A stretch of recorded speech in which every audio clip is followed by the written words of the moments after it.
भारत का दक्षिणांचल समुद्र तटवर्ती वन्य प्रांत, सैकड़ों मील के क्षेत्रफल में फैली सघन वनराजी, केवल वन्य पशु पक्षियों का विहार स्थल, मानव की छाया से नितांत अछूता। जाजली ने यही क्षेत्र चुना था तपस्या के लिए। भीषण गर्मी हो या प्रचंड शीत, प्रलयंकारी वर्षा हो या विनाशक तूफान, जाजली खड़े रहते थे ध्यान में निरत, धरती की मिट्टी के ऊपर, खुले आकाश के नीचे।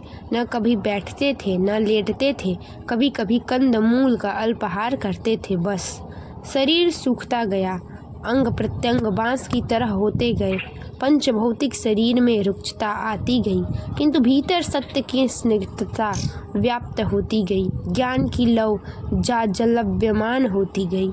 शरीर की क्षणभंगुरता, नश्वरता का आभास बढ़ता गया, आत्मा की नित्यता का बोध जागृत होता गया।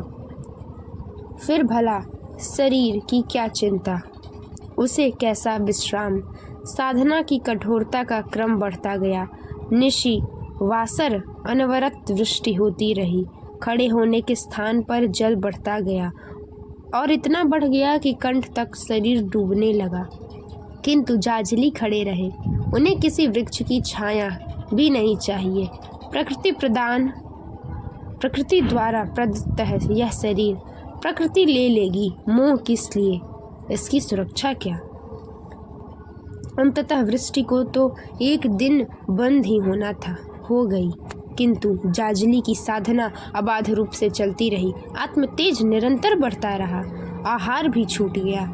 वे केवल जल एवं वायु का सेवन करने लगे। घनी श्याम केश रात श्वेत हो चली, साज संवार के अभाव में उछलकर सूख गई, तन पर मिट्टी की परतें जमने लगी, शरीर जड़ होता गया, अंतःकरण चेतना से देदीप्यमान हो चला। और एक दिन जाजली मुनि को अनुभव हुआ जैसे उनके सिर पर किसी का कोमल स्पर्श हुआ है। स्पर्श घनी जटाओं को पाकर सिर की ओर बढ़ता जा रहा है। जाजली का शरीर रोमांचित हो उठा, उन्हें लगा जैसे आज उनकी तपस्या फलीभूत होने जा रही है। नेत्रों में चमक आ गई, शरीर में एक नई स्फूर्ति सी जान पड़ी, ध्यान कुछ छूट गया। अब वह इसका आभास पाने को लालायित हो उठे कि यह सुखद स्पर्श किसका है, कहीं निराकार परमात्मा का साकार वरद हस्त तो नहीं। और अगले ही क्षण उन्हें ची ची ची ची का स्वर सुनाई पड़ा। वे आश्चर्य से देखने लगे, आंखें खुल गई, देखा चिड़ियों का एक जोड़ा उनकी जटाओं से निकलकर आकाश में फुर से उड़ गया। वे निश्चल खड़े रहे। पक्षी दंपति थोड़े देर में पुनः वहीं लौट आया। उनकी चोंच में सूखी घास के तिनके दबे हुए थे। और यह क्या, चिड़ियों ने महामुनि के निश्चल शरीर को किसी वृक्ष का टूंट समझकर उनकी जटाओं रूपी सूखी झाड़ियों में अपना घोंसला बनाना आरंभ कर दिया। जाजली महीनों से इतने निष्क्रिय निश्चल खड़े रहे कि एक पक्षी ने उनको पेड़ समझ लिया था। इतनी कठोर साधना, जाजली मुनि को लगा जैसे उनको परमानंद की प्राप्ति हो गई है। उनकी साधना सफल हुई और उन्होंने निश्चय कर लिया कि जब तक ये पक्षी उनकी जटाओं में सुखपूर्वक निवास कर स्वेच्छा से उड़ नहीं जाएंगे, वे इसी तरह निष्क्रिय खड़े रहेंगे ताकि पक्षी उनको वृक्ष ही समझते रहे। अब तो जाजली ने और भी कठिन हठ योग प्रारंभ कर दिया। उन्होंने प्राणायाम द्वारा अपनी श्वास क्रिया भी बंद कर ली। जब तक पक्षी जटाओं में रहते, मुनि अपनी श्वास भी रोक कर रखते। जब पक्षी विहार को उड़ जाते तो वे अपने शारीरिक आवश्यकताओं की पूर्ति कर पुनः उसी तरह निश्चल खड़े हो जाते। पक्षी संध्या समय आकर फिर अपने घोंसले में सो जाते। इस तरह वर्षा, शरद, हेमंत और शिशिर ऋतुएं एक के बाद आई और बीत गई, और फिर बसंत ऋतु भी अपना सौंदर्य लेकर आ गई। पक्षियों ने उनकी जटाओं में ही अंडे दिए, अंडे फूटकर बच्चे बने और पक्षियों का पूरा परिवार जाजली जी की जटाओं में निवास करने लगा। अब तो जाजली का दायित्व और भी बढ़ गया। पक्षी परिवार का कोई न कोई सदस्य उनकी जटाओं में उपस्थित रहता, इसीलिए उन्हें 24 घंटे श्वास क्रिया को बंद कर निष्क्रिय खड़े रहना पड़ता। वे जल की एक बूंद ग्रहण नहीं करते। धीरे धीरे पक्षियों के बच्चे बड़े हो गए और वे अपने माता पिता के साथ बाहर घूमने जाने लगे। जाजली को उस पक्षी परिवार से गहरा मोह हो गया। उन्हें उनका आना जाना, सोना, चहकना, फुदकना अच्छा लगने लगा और वे किसी कुशल क्षेम के लिए चिंतित रहने लगे। जब पक्षी प्रातः काल उड़कर चले जाते तो उनका ध्यान पक्षियों में ही लगा रहता, जब तक कि वे संध्या समय वापस उनकी जटाओं में नहीं लौट आते थे। उनको लगा कि पक्षियों के उपकार के लिए इतना त्याग, इतनी तपस्या करना उनकी साधना का चरमोत्कर्ष है। उन्हें आंतरिक सुख की अनुभूति होने लगी और उधर पक्षियों का परिवार बढ़ने लगा। उनके लिए अब वह जटाओं का निवास छोटा पड़ने लगा। अब वे प्रातः काल बाहर चले जाते और 4-5 दिन में वापस लौटते। स्नेह स्नेह यह अंतर बढ़ने लगा और एक दिन पक्षियों का परिवार उस घर को त्याग सदा के लिए किसी अन्य घर की खोज में चला गया। जाजली 1 महीने तक उसी तरह निश्चल खड़े उनकी प्रतीक्षा करते रहे। जब वे नहीं लौटे तब उन्होंने वह स्थान छोड़ा। साधना स्थल से हटकर उनका रोम रोम पुलकित हो गया। लगा कि वे पूर्ण सिद्ध हो गए हैं। उन्होंने पक्षियों को, एक पूरे परिवार को महीनों तक अपनी जटाओं में वास दिया है। भला उनके समान दूसरा तपस्वी कौन हो सकता है। वे नदी पर गए, स्नान किया, सूर्य को तर्पण करने लगे। तभी ध्यान आया, इस सूर्य की उपासना करने की क्या आवश्यकता है। क्या इसमें मुझसे अधिक तेज है। नहीं, मेरे तप की तेजस्विता के सामने भला यह सूर्य क्या है।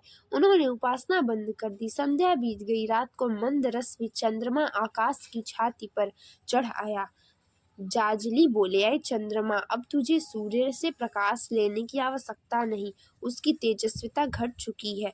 उसके भरोसे रहकर ही तो तेरी रोशनी इतनी मलिन है। अब तू मेरे आश्रित हो जा, मेरे तप के प्रकाश से प्रकाशित हो, मेरी रोशनी से रोशन हो। जाजली अपने अहंकार से आत्मसुख की अनुभूति करने लगे। उन्हें लगा जैसे सारे ब्रह्मांड में उन्हीं का तेज छाया हुआ है। सारी प्रकृति उनकी तपस्या और धर्म के सामने नतमस्तक है। अब उसको इस वन को त्याग कर मानव समाज में जाकर अपना चमत्कार दिखाना चाहिए। और वे निकटवर्ती नगर की ओर चल पड़े।